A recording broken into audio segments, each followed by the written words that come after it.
Right, this is a home inspection overview of Unit 9908. We're going to start at the beginning right here of the house. We go all the way around and come back basically to the same spot. As I find things, I explain what needs to happen.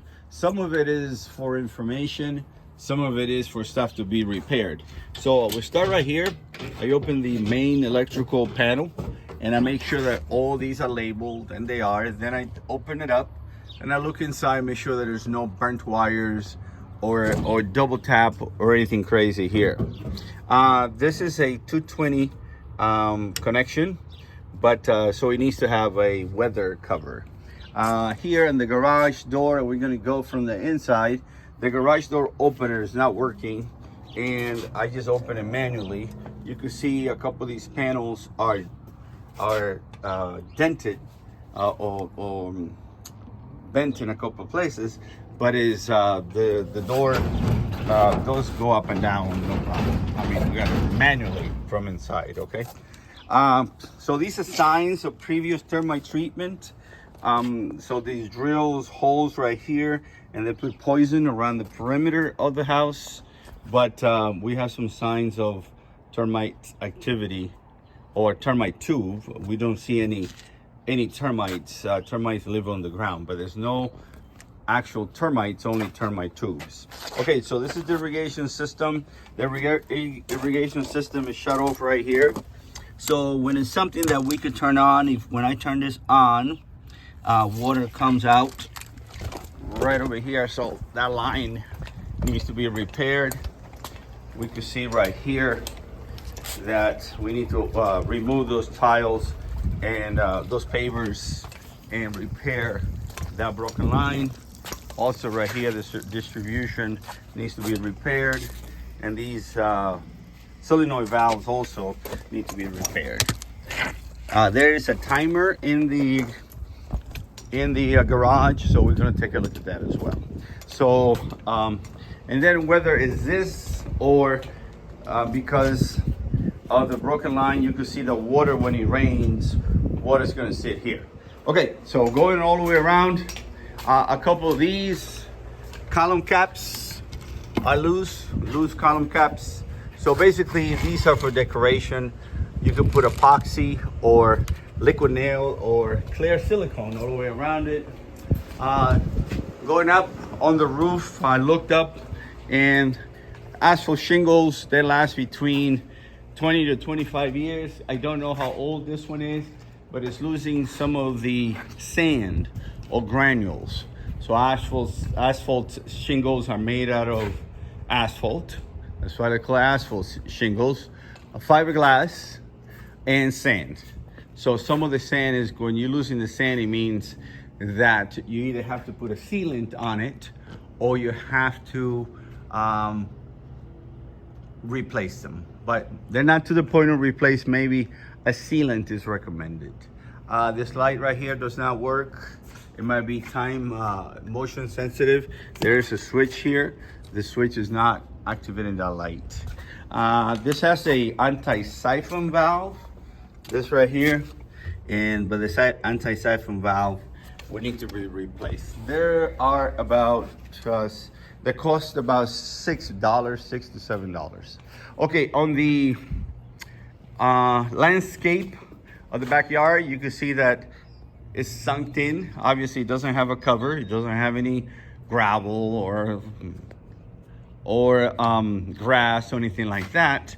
But you could tell that when it rains, it's just gonna go to the center. So what needs to happen is it needs to be landscaped, sloped away, and then you have to have some relief at the bottom of the perimeter fence so the rain runoff escapes to the exterior. These are metal brackets. They might be a trip hazard, but it could be that a canopy could be attached to cover the back here. So that's pretty much what that was.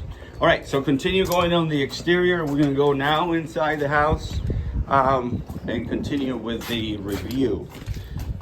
All right, doorbell works. All right, we're gonna start right here and then go into the garage.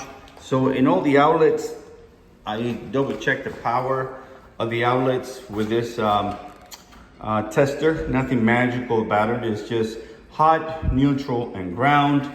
And I'm able to check the GFCIs. So I connect all the outlets. It tells me that it's correct. Green light, it tells me the voltage. So that is all the way through. I check all the outlets to make sure that that's okay. Then I also check it with this wireless tester, just in case. And I put it in here, and you could hear that it's working. So it's a double check. I check all the outlets, go all the way around, and I also check the windows, the walls, the floor. It looks like the remodel was not a bad job. It looks like a pretty decent professional remodel. This door right here hits the bottom here, hits the frame. So basically, it will need to be adjusted. Coming into this restroom, I check to make sure that we have hot water, that nothing leaks.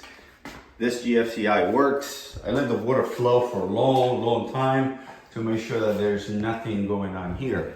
So let's walk into the master bathroom. So in here in the master bathroom, something minor. So the hot and cold are reversed. So basically you have to go underneath and change the water supply line.